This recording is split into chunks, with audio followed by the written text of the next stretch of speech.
Alright, what's up guys? My name is Zach and today I am driving a 1988 Mini Cooper. Up front is a 1.0 liter inline 4 and down below is a 4-speed manual transmission.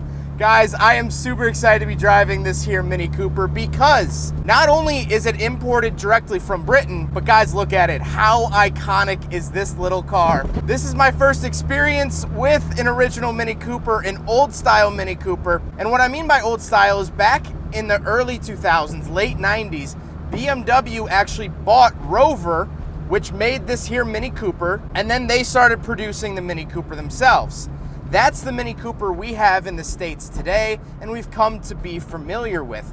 But this isn't that. This wasn't built by BMW. This was actually built as Mini Cooper was transitioning from Austin over to Rover, both British companies. In the 1980s, the Mini Cooper actually wasn't sold here officially. Now, there could have been some people that brought them over on the boats because there wasn't the 25-year rule yet. However, you couldn't go to a dealership and just buy a Mini back in the 80s. So it's cool to be driving this. It doesn't get more British than this, and I'm so excited to show you guys this car. So let's get back to that 1.0 liter 998cc inline 4. Well, factory it made about 40 horsepower, which is not a whole lot. However, there's not a whole lot of car to push around. There's not a whole lot of car to get up to speed. So this thing is spry. It's not fast. It's not going to blow the doors off of a modern car. However, it's fun. It's light, very nimble, and I love that about it.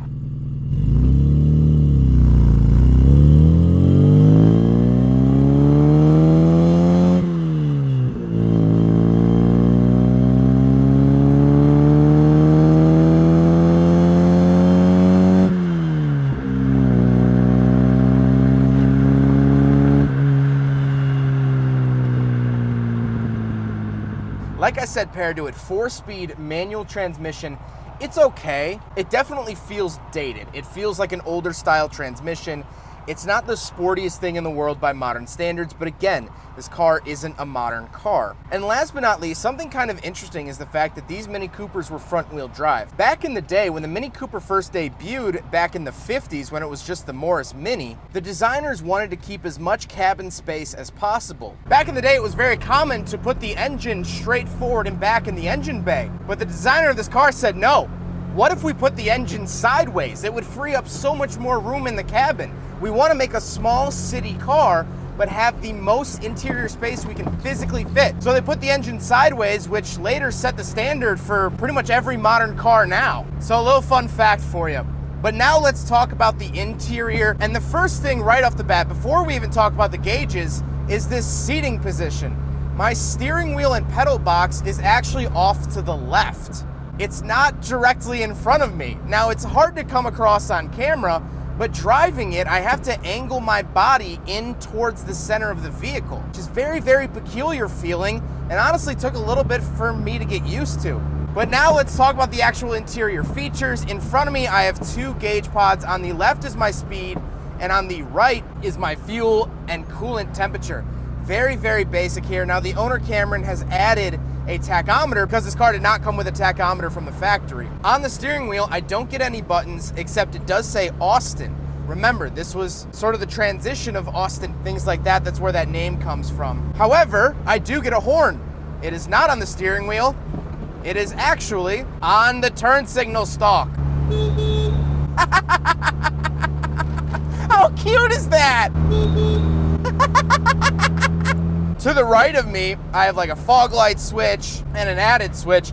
And then on the door, I just have crank windows and the latch. Then moving into the center, I do not get a radio. I don't get a stereo. I don't get anything, which for the 80s is kind of late in the game to not have one. But I do have the choke, and then I have some defrosters and very, very basic climate controls. Then we, of course, have the floor-mounted shifter. Now, the shifter doesn't feel amazing. It's a little bit vague in the bushings. However, again, this is a 1988. I can't really fault it for that, but I also don't know how tight they were from the factory. And then I get the handbrake, and that's it. That's literally it in the middle. I mean, this car is so bare bones basic that amenities are rather hard to come by. And of course, the 88 Mini Cooper fails the big friggin' bottle test on the basis that it has no cup holders.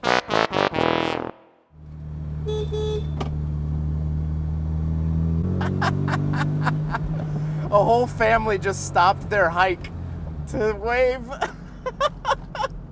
Hey, I hope you're enjoying all the videos that I made down here in Florida and Georgia for you guys, but I wanted to take a quick moment to thank our sponsors. Our first sponsor is Fixed. Fixed is a OBD2 Bluetooth sensor that hooks up right to your smartphone. It'll tell you your engine codes, it'll tell you how to fix it, where to fix it, issues that might come up. It's really, really helpful, and it'll even work on a vehicle like this, a 1996 240SX. This was the first year that OBD2 was offered and will work with any car after 1996. If you are looking to sell your used car, please click the link in the description below. Go to cashforcars.com.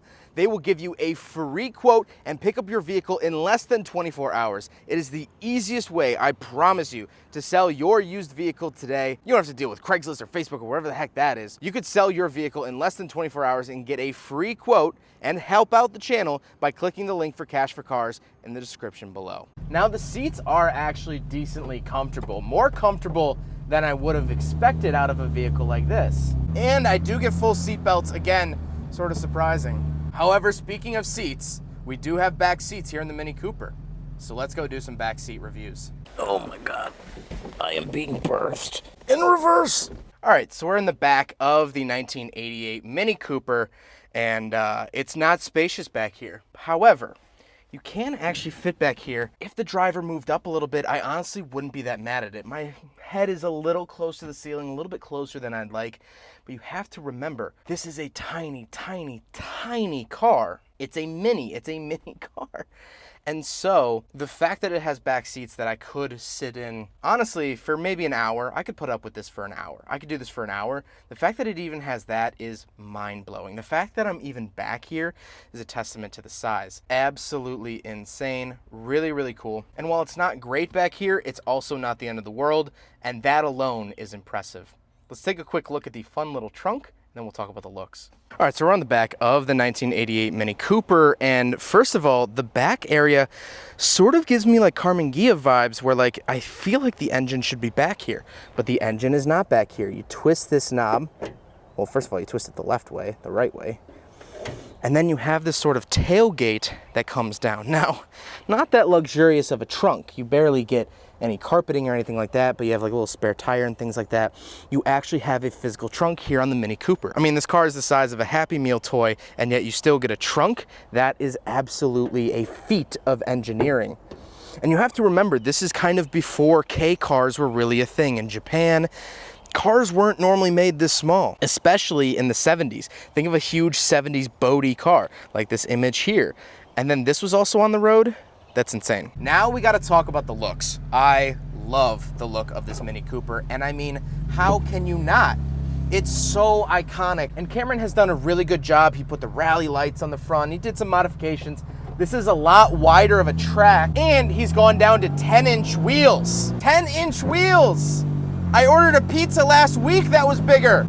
But now we got to get to my final thoughts here on the Mini Cooper. And guys, I don't know of a car that's more unapologetically British than the Mini Cooper. This car is iconic, and it's honestly lovely to drive.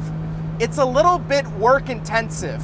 I'm really having to play with the steering a lot. The pedal box is still very interesting to get used to. The steering is not quite in front of me, so it works my left arm more than it works my right, which is an odd sensation. But it handles so well. I'm on a Georgia back road right now, and there isn't another spot on earth I'd rather be. It's slow, but it's fun to rev out. It's just a little 1 liter. It's cute, it's bubbly, and it's so fun. You just saw a family stop their hike in order to stare at this thing, and they all smiled and waved. Those are people I never met before. Cameron is someone I've never met before today, and yet, because of this car, we shared stories, smiled, we laughed together. This car just brings people together, and it's been bringing people together since not just the 80s, since the 60s, since the 50s with the Morris Mini. On this back road, this car doesn't have a whole lot to give, but still it says, "Would you like some tea?"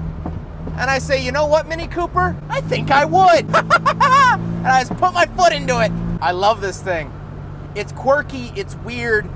I'm not that comfortable, but that's okay. I don't have to be comfortable. I'm in a Mini. Well, I hope you guys enjoyed this video. It's not that long of a video, but this car's not that long itself. Huge thank you to Cameron for letting me review his Mini. This is just so cool. It's such a cool piece of history. This is my first British import. I've driven a lot of Japanese imports and actually a German import, but I've never driven a car that was actually from Britain originally. Huge thank you to Cameron. I mean, I can't thank him enough. He's been super gracious, and this thing is just so flipping cool. This is like literally one of those experiences that I will rave about for weeks and weeks to come, and rightfully so, because this thing is just so unique. So cool, just so cool. If I don't end the video here, I'm gonna talk for hours about this thing, so I am going to end it here. I hope you guys enjoyed the video. Don't forget to rate the video, comment on the video, and subscribe if you really liked it. Take care, guys.